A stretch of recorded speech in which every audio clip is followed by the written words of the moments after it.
Hello everyone, welcome to concept decoder. आप सभी का कॉन्सेप्ट डिकोडर पे स्वागत है। We are studying engineering hydrology और इंजीनियरिंग हाइड्रोलॉजी के अंदर जो चैप्टर चल रही थी वो चल रही थी प्रेसिपिटेशन। प्रेसिपिटेशन में अब तक हमने आपको पढ़ाया forms of precipitation, types of precipitation, precipitation का मैकेनिज्म क्या है ना। प्रेसिपिटेशन को हम कैसे मेजर करते हैं, दैट इज रेनफॉल का मेजरमेंट कैसे करते हैं, रेन गॉजेस को यूज करके रेन गॉजेस के डिफरेंट कॉन्सेप्ट्स हमने समझाए थे। रेन गॉजेस को हम कैरी फॉरवर्ड करते हैं उसी का कॉन्सेप्ट को। अब यहाँ पे एक कॉन्सेप्ट आती है रेन गॉज नेटवर्क की। रेन गॉज नेटवर्क कहने का क्या मतलब हुआ? Let's suppose you have a catchment area. आपका एक कैचमेंट एरिया है, कैचमेंट एरिया। अब इस एरिया में कितना रेनफॉल हुआ आप कैसे मेजर करोगे? इसको मेजर करने के लिए आपको रेन गॉजेस की जरूरत पड़ेगी। तो आप रेन गॉजेस को क्या करोगे? इंस्टॉल करोगे डिफरेंट लोकेशन। तो अब ये जो रेन गॉज नेटवर्क का जो कॉन्सेप्ट है, ये कॉन्सेप्ट को अगर हम समझेंगे तो हमें ये पता चलेगा कि इस पूरे कैचमेंट एरिया में हमें टोटल कितना नंबर ऑफ रेन गॉज हमें लगानी है और कहां कहां पर लगानी है ना। एक बात ध्यान रखिएगा, for accurate measurement of rainfall data, जो भी जितने भी नंबर ऑफ रेन गॉज हम यहाँ इस कैचमेंट एरिया में इंस्टॉल करेंगे, it must B evenly and uniformly distributed. मतलब ये नहीं कि बहुत सारे रेन गॉज करीब करीब है ना, या बहुत सारे रेन गॉज, कुछ रेन गॉज करीब है, कुछ रेन गॉज एक दूसरे से काफी दूर पर, ऐसा नहीं। प्रॉपर स्पेसिंग, डिस्टेंस सब कुछ होना चाहिए और जितना नंबर ऑफ चाहिए रेन गॉजेस उतना नंबर ऑफ रेन गॉजेस हम इंस्टॉल यहाँ पे करें। समझ में आया? अगर बहुत ज्यादा रेनफॉल हो रहा है, बहुत ज्यादा रेनफॉल, तो ज्यादा नंबर ऑफ रेन गॉजेस चाहिए होगा, है ना। अगर बहुत कम रेनफॉल हो रही है तो कम number of rain gauge installation करने की जरूरत पड़ेगी। इसके लिए हमारे पास कुछ गाइडलाइंस है। गाइडलाइंस है हमारे पास, दो गाइडलाइंस है, दो अलग अलग तरह की गाइडलाइंस। पहला गाइडलाइन है वर्ल्ड मेट्रोलॉजिकल डिपार्टमेंट के द्वारा, एक गाइडलाइन दिया गया है WMO के द्वारा। दूसरा गाइडलाइन है हमारा इंडियन स्टैंडर्ड रिकमेंडेशन, है ना। तो हम दोनों को फॉलो करते हैं। ओके, दोनों से एग्जामिनेशन में क्वेश्चन पूछे जाएंगे, WMO रिकमेंडेशन से भी और IS रिकमेंडेशन से भी क्वेश्चन पूछे जाएंगे। बड़ा सिंपल सा टॉपिक है, चलिए इसको स्टडी कर लेते हैं। तो लिखिए सबसे पहले, अब इसका बेसिक मतलब तो समझ गया ना। बेसिक मतलब यही कि एक कैचमेंट एरिया है तो उसमें हमको कितना नंबर ऑफ रेन गॉजेस लगानी है। ओके, तो ये चीज हमें कैसे पता चलेगा? ये चीज हमें रिकमेंडेशन से पता चलती है, और ये रिकमेंडेशन किसने दिया है? WMO ने दिया है, और भारत की अगर बात करें तो IS रिकमेंडेशन है। ओके, तो लिखिए रेन गॉज नेटवर्क में सबसे पहले लिखिए सेंटेंस लिखिए, for proper analysis of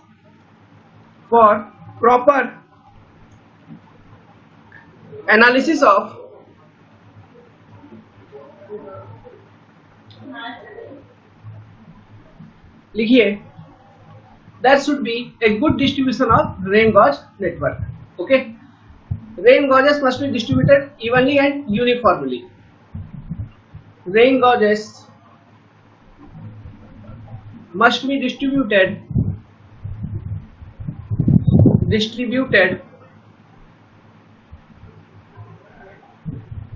evenly and uniformly.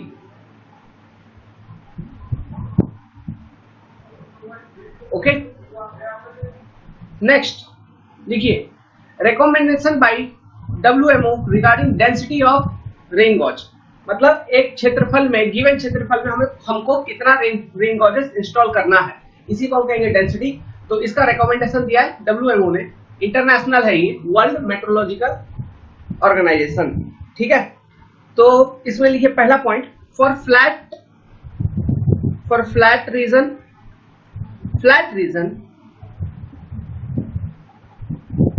of temperate,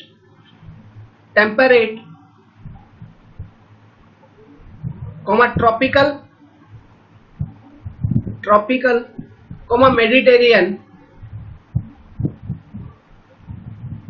Mediterranean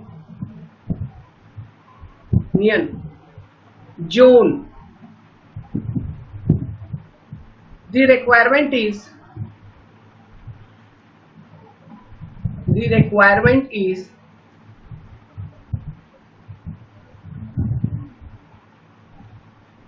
one rain gauge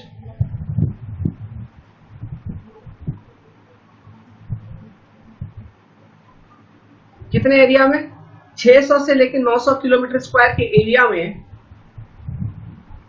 kilometre के स्क्वायर के एरिया में एक रेन गॉज चाहिए, चाहे वो टेम्परेट जोन हो या ट्रॉपिकल जोन हो या मेडिटेरेनियन जोन हो, ऑफ फ्लैट रीजन। किसका? समतल फ्लैट रीजन, इसको ध्यान रखना है। और ये चीज ध्यान रखना है कितना, एक rain gauge in 600 to 900 kilometre square of area. Second bit, for mountainous reason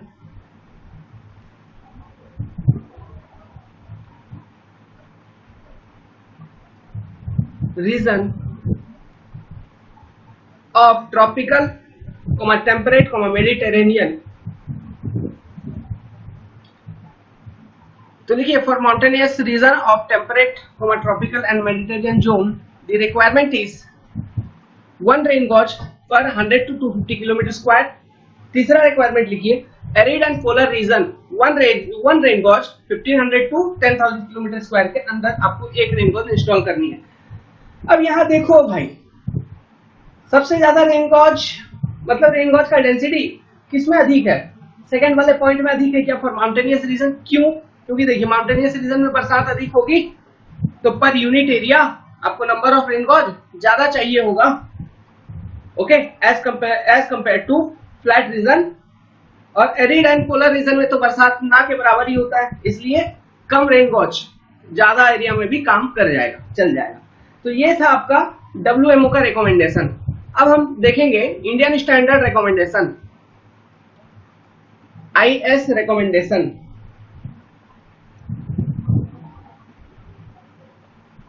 अब ये जो रिकमेंडेशन है, ये रिकमेंडेशन किस चीज से रिलेटेड है? Related to density of rain gauge, density of rain gauge.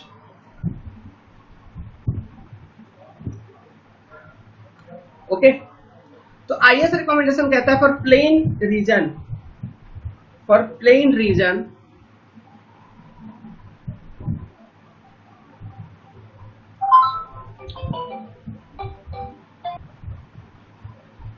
तो लिखने में समय क्यों बर्बाद करें, हमने पहले ही लिख दिया।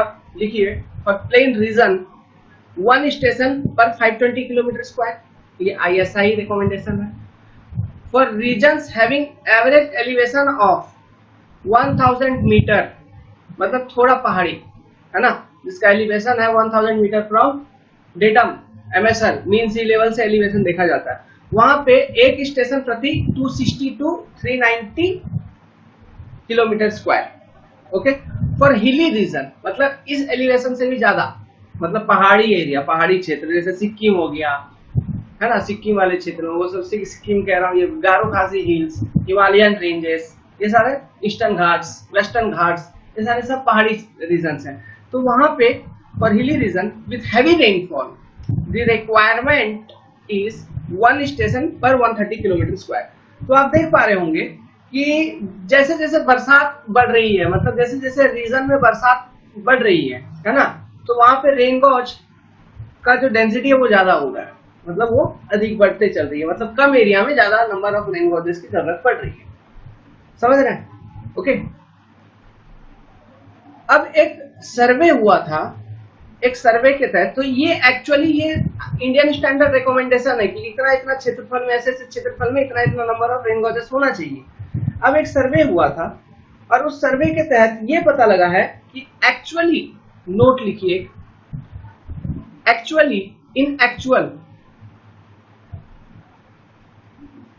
इंडिया में जो रेन गॉजेस इंस्टॉल्ड है, okay, in actual density of rain gauge in India is, density of rain gauge in India is, एक रेन गॉज, एक स्टेशन है आपका पर 600 किलोमीटर स्क्वायर में, जो कि काफी इनसफिशियंट है, जितना चाहिए उतना है नहीं। This is very poor, very highly insufficient आप कह सकते हैं। समझ गए? ये एक्चुअल डेटा है। अभी ये थोड़ा मोड़ा चेंज हुआ होगा, ये लगभग करीबन 3.5-4 साल पहले की ये डेटा है।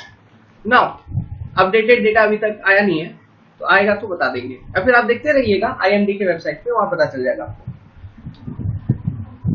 अच्छा, तो ये तो इंडिया का बात हुआ। ये बताइए कि ये पूरे वर्ल्ड में सबसे अच्छा ये जो वाटर रिसोर्स मैनेजमेंट सिस्टम है, ये किस कंट्री का? इजराइल। इजराइल एक छोटा सा देश है, लेकिन उनका जो मैनेजमेंट है वो काफी अच्छा है ना। अभी रेन गॉजेस का अगर बात करें, इजराइल एक ऐसा कंट्री है जहाँ पे मैक्सिमम डेंसिटी है रेन गॉजेस की। वहां पे लगभग 37 स्टेशन है पर 1000 किलोमीटर स्क्वायर में, है ना। तो इसको लिख लीजिए, एक नोट बना के ये भी लिख लीजिए। ये भी कभी कभी as a GK general awareness question या फिर कभी कभी एग्जामिनेशन में भी पूछ लेगा, which country has advanced irrigation system, है ना, या फिर किस कंट्री का रेन गॉजेस का डेंसिटी ज्यादा है, या फिर डेंसिटी भी डायरेक्टली पूछ सकता है। ओके, तो इस बात को भी लिख लीजिए। इजराइल इज ए कंट्री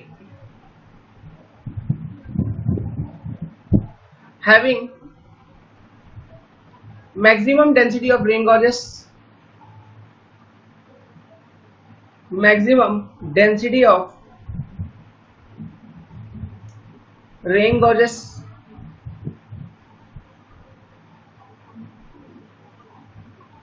आपको इजराइल में देखने को मिलेगा 37 रेन गॉज स्टेशन पर 1000 किलोमीटर स्क्वायर के अंदर। और एक पॉइंट इसमें लिखिए इजराइल के बारे में कि वाटरवेज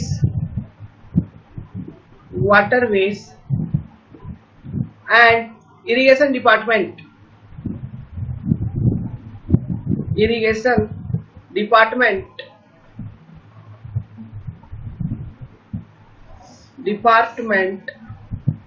ऑफ इजराइल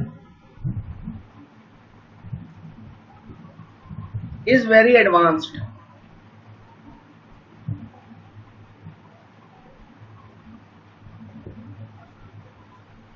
क्लियर है? अब और एक नोट बनाइए, ये रिकमेंडेशन भी इंपॉर्टेंट रिकमेंडेशन है। तो देखिए, अभी अभी आपने सीखा कि रेन गॉज का डेंसिटी क्या होना चाहिए।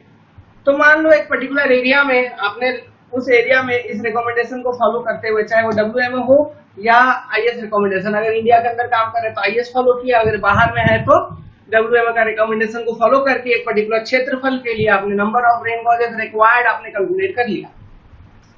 Number of rain gauges required calculate कर लिया। लेट्स सपोज कि वो नंबर ऑफ रेन गॉजेस कितना आ गया, वो नंबर ऑफ रेन गॉजेस आ गया 100। ठीक है, तो अब ये 100 रेन गॉजेस में आप कौन कौन से रेन गॉज इंस्टॉल करोगे? हमने तो दो तरह का रेन गॉजेस के बारे में आपको बताया था, रिकॉर्डिंग रेन गॉज बताया था, नॉन रिकॉर्डिंग टाइप बताया था। तो रिकॉर्डिंग रेन गॉज कितने इंस्टॉल करेंगे और नॉन रिकॉर्डिंग रेन गॉज कितने इंस्टॉल करेंगे? बताइए। तो इसके लिए भी एक रिकमेंडेशन है, कहता है कि जितने भी total number of rain gauge आपने कैलकुलेट कर लिए, उसके 10% मिनिमम, कम से कम 10% ऑफ रेन गॉज जो आप इंस्टॉल करोगे, it must be of recording type rain gauge, ताकि रेनफॉल का जो इंटेंसिटी है वो हमको टाइम टू टाइम पता चलता है। समझ में आया? मास कर्व डेवलप होता रहे।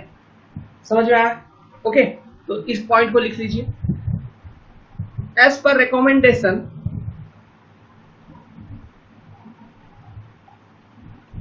एग्जाम में भी पूछा जाएगा और ये स्टेटमेंट न्यूमेरिकल कैलकुलेशन में काम आएगी। ओके, एज पर रिकमेंडेशन ऑफ WMO, ये किसका रिकमेंडेशन है? वर्ल्ड मेट्रोलॉजिकल ऑर्गेनाइजेशन का रिकमेंडेशन है। एटलीस्ट कहने का मतलब क्या हो गया? Minimum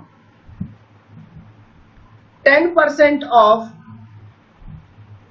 rain gauges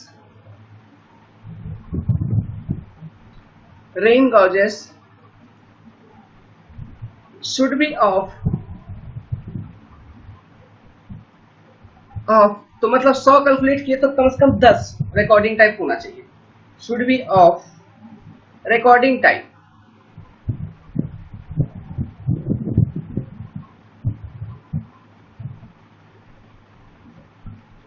okay, very important statement, इसको अंडरलाइन कर लीजिए, इसको याद रखना है, भूलना नहीं है, क्योंकि ये आपको डायरेक्ट ऑब्जेक्टिव क्वेश्चन में भी आएगा और आपको न्यूमेरिकल जब हम सॉल्व करेंगे तो वहां पर भी काम आएगा। तो न्यूमेरिकल क्या सॉल्व करेंगे जहां पे ये काम आएगा? तो एक कंसेप्ट लिखिए, नया कंसेप्ट, एक हेडिंग बनाइए, न्यूमेरिकल कॉन्सेप्ट है ये, calculation for optimum number of rain gauges. calculation for optimum number of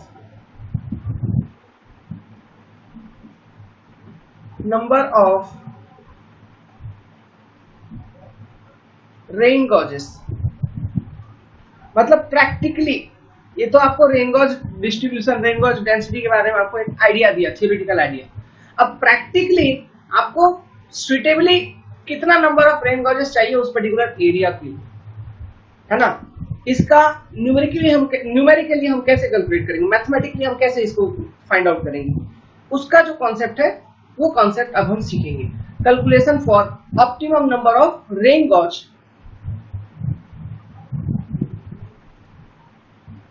okay, calculation for optimum number of rain gauge, इसको हम रिप्रेजेंट करते हैं एन से। ठीक है, ये जो optimum number of rain gauge है इसको रिप्रेजेंट किया जाता है बाय अल्फाबेट एन। सो इसको कैसे कैलकुलेट करेंगे, इसका कॉन्सेप्ट चलिए देखते हैं। तो ये optimum number of rain gauge को कैलकुलेट करने के लिए मैथमेटिक्स यूज किया जाता है, और मैथमेटिक्स की स्टैटिक्स का कॉन्सेप्ट को यूज किया जाता है। Using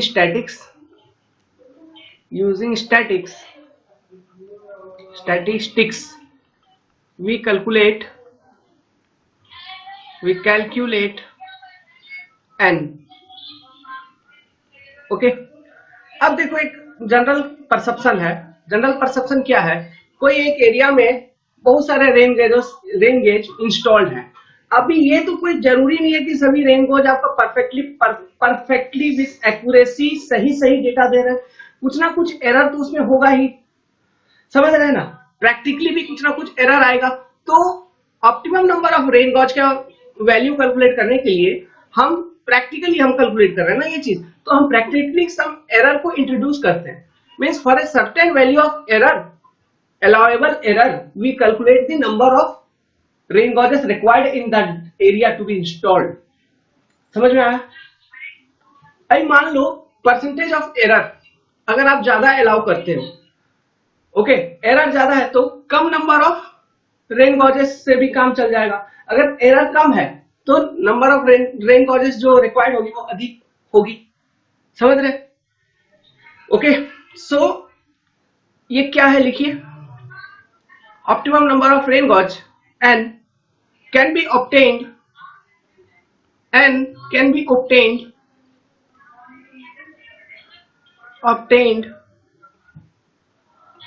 on the basis of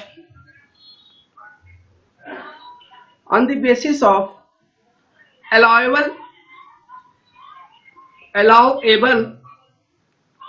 percentage error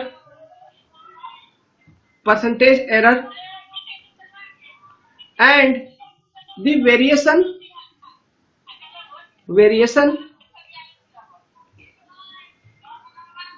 and deviation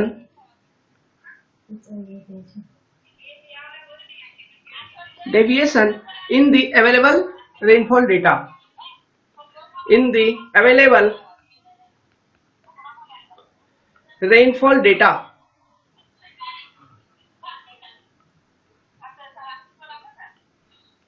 इन सब चीजों को यूज करके हम optimum number of rain gauges calculate कर सकते हैं। इसका एक सिंपल सा इक्वेशन है जो आपको याद रखना होगा, n equal to CV upon epsilon का square.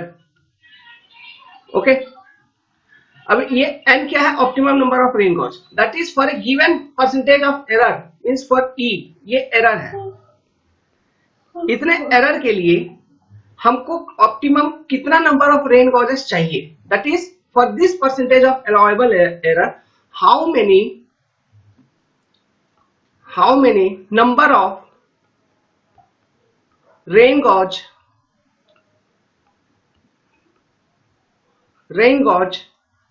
should be installed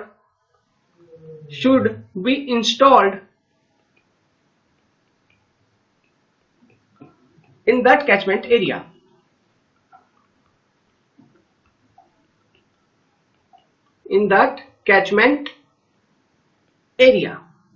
okay, ये बताती है ये n का वैल्यू। अभी इसमें CV क्या है, It is coefficient of variation. Coefficient of variation. इसको कैलकुलेट करने का जो फॉर्मूला है, it is sigma upon x bar into 100. अभी इसमें दो नया टर्म आ गया. एक आ गया सिग्मा. तो सिग्मा क्या है? It is standard deviation. Standard deviation. और एक्स बार क्या है? It is arithmetic mean of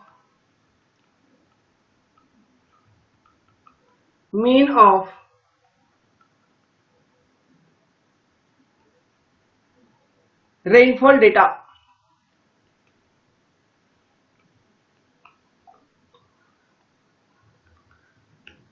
arithmetic mean of rainfall data.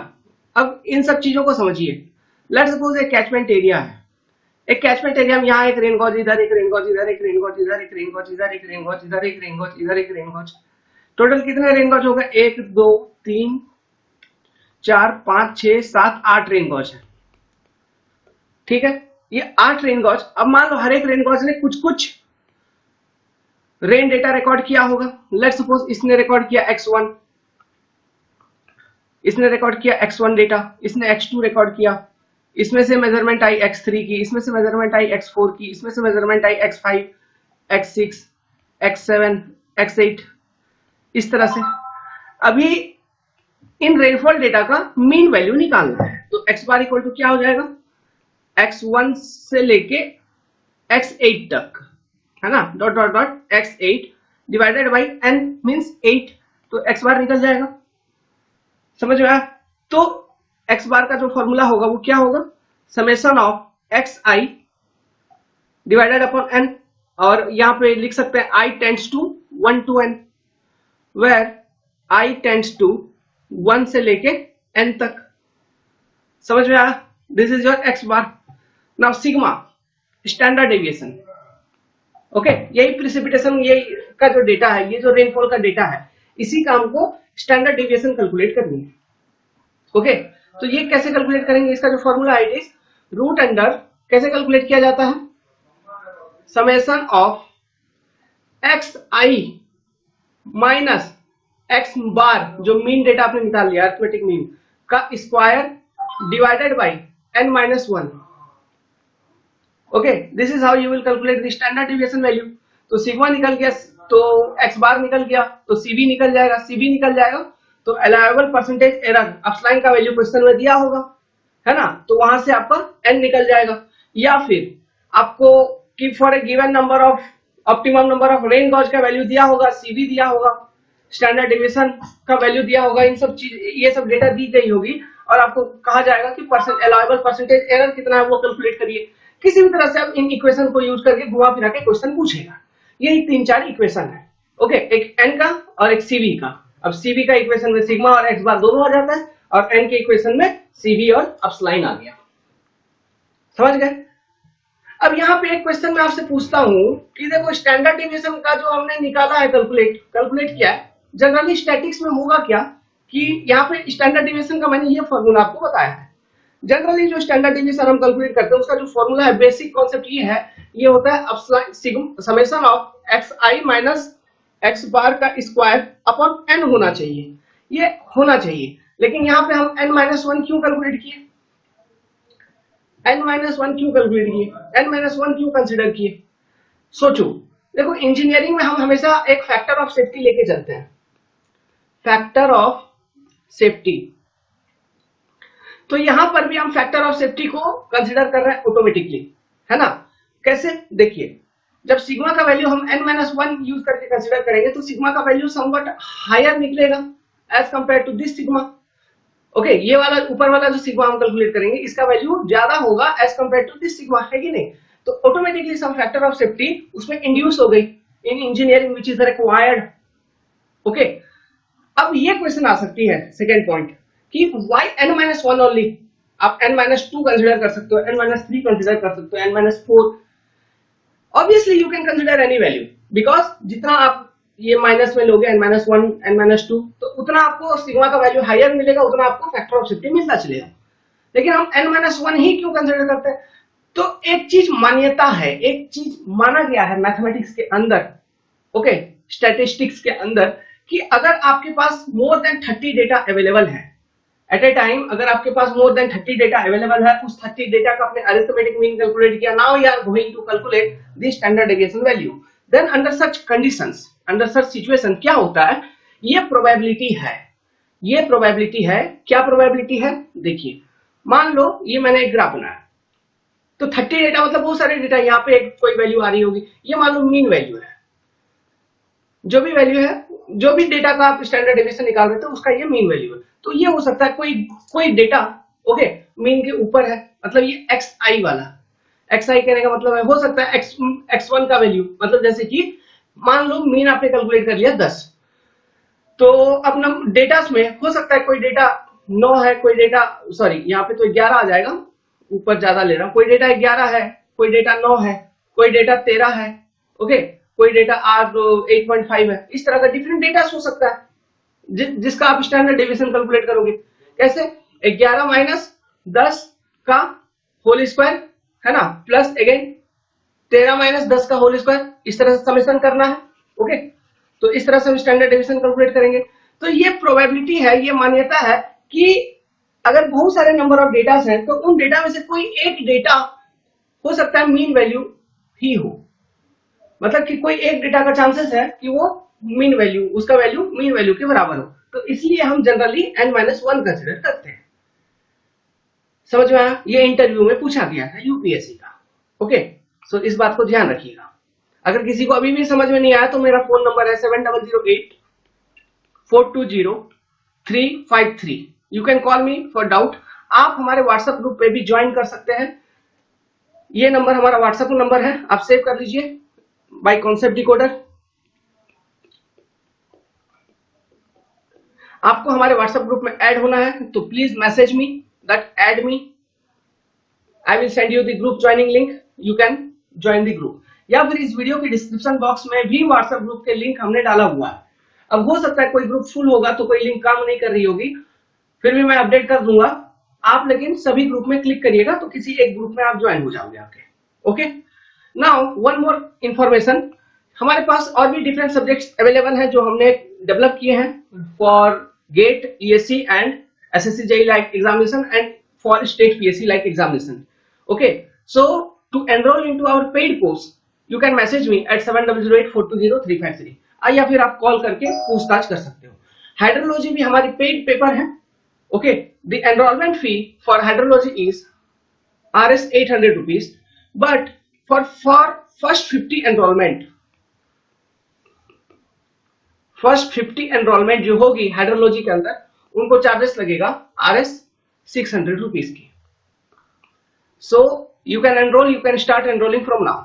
और एनरोलमेंट कैसे करनी है, इसके लिए आप हमें मैसेज कर सकते हो व्हाट्सएप पर। आप हमारी एंड्रॉयड ऐप भी डाउनलोड कर सकते हैं जो कि गूगल प्ले स्टोर पे अवेलेबल है by name concept decoder, okay. पूरा का पूरा हाइड्रोलॉजी का सब्जेक्ट आपको एंड्रॉयड पे भी मिल जाएगा, पूरा का पूरा हाइड्रोलॉजी का सब्जेक्ट आपको यूट्यूब पे भी मिल जाएगा, ओके। आप जिस प्लेटफॉर्म से ज्यादा कंफर्टेबल हो वहां पर आपको हम अवेलेबल करा देंगे। तो ये कॉन्सेप्ट समझ में आया, how to calculate the optimum number of rain gauges, okay. अब चलिए इस कॉन्सेप्ट को यूज करके अपन क्या करेंगे, सम न्यूमेरिकल सॉल्व करेंगे जो कि एग्जामिनेशन में पूछे गए। बहुत सारे क्वेश्चन पूछे गए एक छोटे से फॉर्मूला पर बेस्ड, ठीक है। तो वन बाय वन सारे क्वेश्चंस को हम सॉल्व करेंगे। तो लिखिए, हम पहले क्वेश्चन लिख देते हैं फिर हम उसका सोल्यूशन करेंगे। वेल, क्वेश्चन सॉल्व करने से पहले ये चीज लिखाना भूल गया मैं, और एक फॉर्मूला इसमें अपलाइन क्या था, अलाउएबल परसेंटेज एरर। अभी क्वेश्चन में ये भी पूछा जाता है, जैसे ये तो हम for given allowable percentage error हमने optimum number of rain gauge को कैलकुलेट कर लिया अपन ने। अब क्वेश्चन में इसका रिवर्स भी पूछा जाएगा। क्वेश्चन में पूछेगा what is standard error for a given number of rain gauges. आपको नंबर ऑफ रेन गॉज दे देगा, कोएफिशिएंट ऑफ वेरिएशन दे देगा और पूछेगा what is the standard error, ठीक है। तो इसको निकालने का दूसरा फॉर्मूला है, देखिए सेम फॉर्मूला, मतलब आप जो सीवी वाला फॉर्मूला उसी को आप रिवर्स कर दोगे। तो लिखिए द स्टैंडर्ड बैकग्राउंड में जो वॉइस आ रही है वो ऊपर पंखा चल रही है, मेरा पंखा का आवाज थोड़ा है तो इसलिए वो वॉइस आ रही है। पंखा बंद करता हूँ, गर्मी लगता है, थोड़ा एडजस्ट करिए, I will make arrangement. Okay, the standard error for a given set of data can B obtain. AC है लेकिन एसी चला नहीं सकता, बिल ज्यादा उठता है। Theta for a given set of data can be obtained as epsilon is equal to, just वही formula को रिवर्स कर दिए तो क्या हो जाएगा, CV upon root under n। ठीक है, तो ये फॉर्मूला क्या इस तरह से आप निकाल लो, स्टैंडर्ड एरर और n क्या है, नंबर ऑफ रेन गॉजेस। समझ में आया? Same n is number of rain gauges.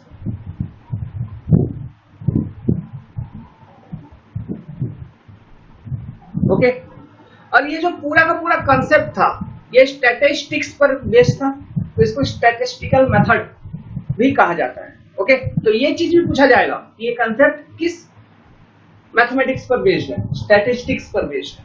Okay, इन सब चीजों को भी एग्जाम में पूछते हैं, एग्जाम में कुछ भी पूछते हैं, है ना। तो मेरे बातों को ध्यान से सुनिएगा ताकि एग्जाम में जो क्वेश्चन पूछा जाएगा उसको सरलता से आप उसकी उत्तर दे पाओ। ठीक है, अब चलिए हम प्रश्न हल करेंगे।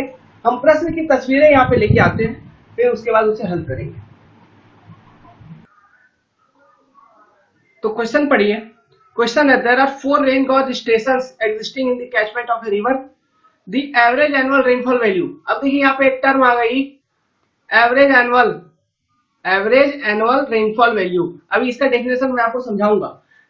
ओके, इसके नेक्स्ट वाले वीडियो में बताऊंगा कि एवरेज एनुअल रेनफॉल क्या होता है, वेटनेस इंडेक्स क्या होता है, थोड़ा ह्यूमिडिटी क्या होता है, इसके बारे में बताऊंगा। ये सब टॉपिक हम नेक्स्ट वीडियो में कवर करेंगे। तो average annual rainfall values at this station are 800, 620, 400, 540। मतलब 4 स्टेशन है, उसका हर एक स्टेशन का एवरेज एनुअल रेनफॉल डेटा आपको यहाँ पे गिवन है। पहला क्वेश्चन है, determine the optimum number of rain gauge in the catchment. दूसरा क्वेश्चन है, how many more gauge will be required to be installed, और कितना नंबर ऑफ गॉजेस चाहिए होगी, है ना। और यहाँ पे लिखा है, allowable percentage error in mean value of rainfall in the catchment is 10%। तो सॉल्यूशन शुरू करते हैं। तो देखिए, अपस्लाइन का वैल्यू आपको गिवन है 10%। ठीक है, तो optimum number of rain gauge निकालने का वैल्यू n इक्वल टू क्या है, मैंने फॉर्मूला आपको दिया था, n equal to CV upon epsilon का स्क्वायर, है ना। तो अब CV हमको निकालना है, CV का फॉर्मूला मैंने दिया था, sigma upon x bar into 100, है ना। तो हमको क्या कैलकुलेट करना है, अब मीन प्रिसिपिटेशन का वैल्यू कैलकुलेट करना है, स्टैंडर्ड डेविएशन कैलकुलेट करना है, तो कोफिशिएंट ऑफ वेरिएशन निकल जाएगा। कोफिशिएंट ऑफ वेरिएशन अगर कैलकुलेट हो गया तो हम n का वैल्यू इजीली कैलकुलेट कर सकते हैं। क्या समझे? ओके, तो सबसे पहले mean rainfall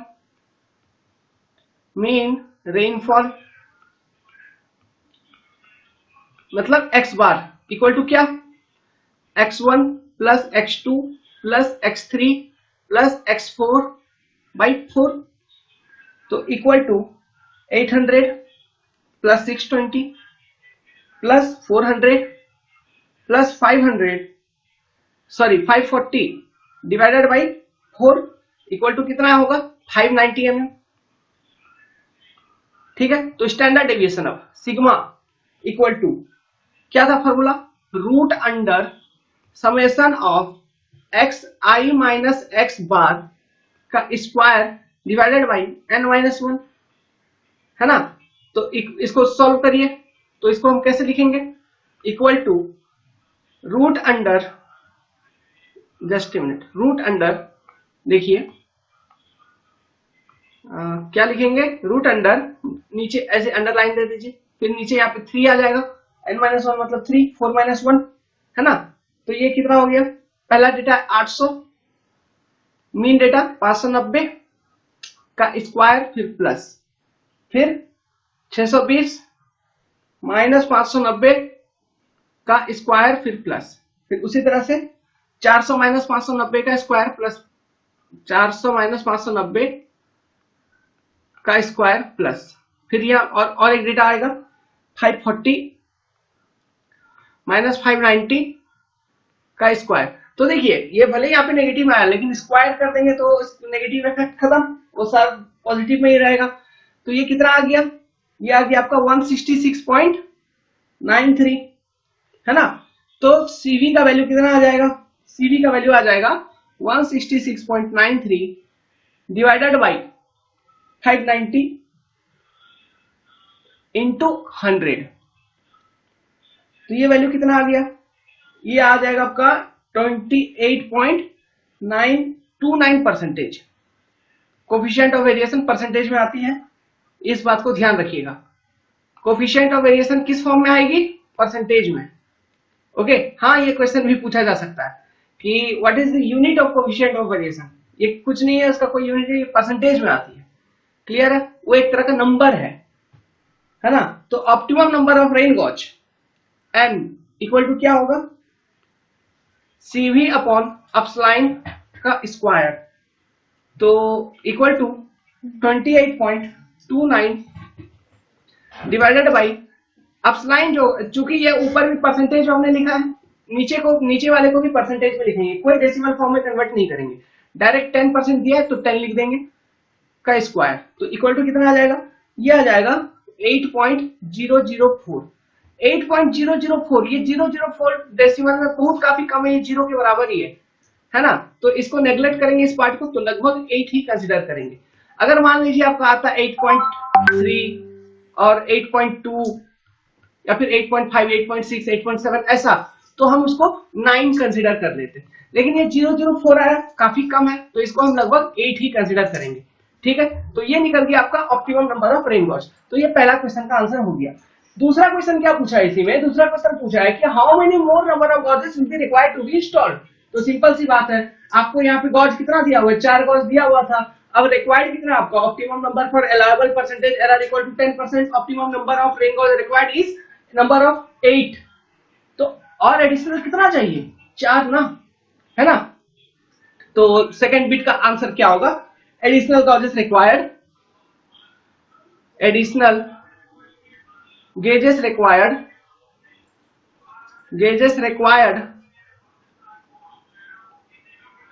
equal to n minus n which is equal to 8 minus 4 equal to 4। clear है, okay, it's very simple। next question,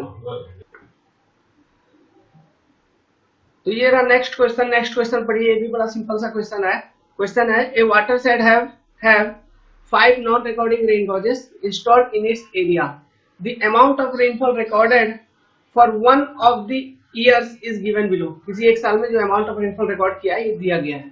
rain gauge station 1, rain gauge 2, 3, 4, 5 और अमाउंट ऑफ रेनफॉल जो रिकॉर्ड किया गया ये दिया हुआ है इस टेबल के अंदर। इस टेबल को देखिए, ठीक है।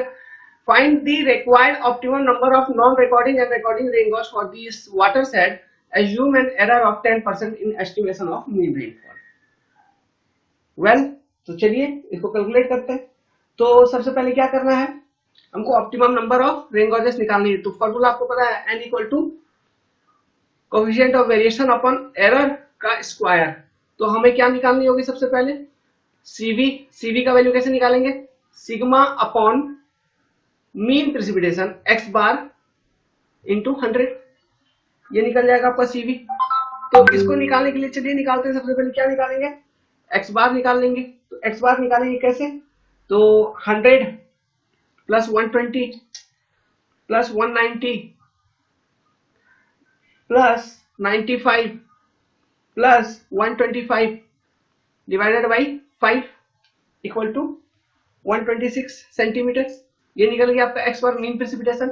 अब सिग्मा, तो सिग्मा इक्वल टू आप निकाल लीजिए, कैसे निकालोगे, sigma equal to root under 100 minus 126 का स्क्वायर प्लस 120 माइनस 126 का स्क्वायर मतलब 6 का स्क्वायर, ठीक है, प्लस 190 माइनस 126 का स्क्वायर प्लस 95 माइनस 126 का स्क्वायर प्लस 125 माइनस 126 का स्क्वायर मतलब 1 का स्क्वायर। नीचे कितना रहेगा डिनोमिनेटर में, 5 माइनस 1 4। क्लियर है? तो सिग्मा निकल जाएगा। तो सिग्मा का वैल्यू कितना आ जाएगा? जस्ट मिनट, पेपर चेंज करने दीजिए। तो सिग्मा का वैल्यू आ गया बच्चों 37.98 cm। ये आ गया सिग्मा, इसका यूनिट वही cm ही रहेगा।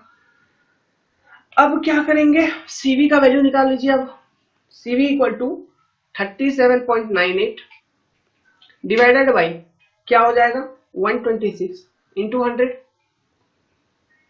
तो ये CV कितना आएगा 30.14 परसेंटेज में आ जाएगा, है ना।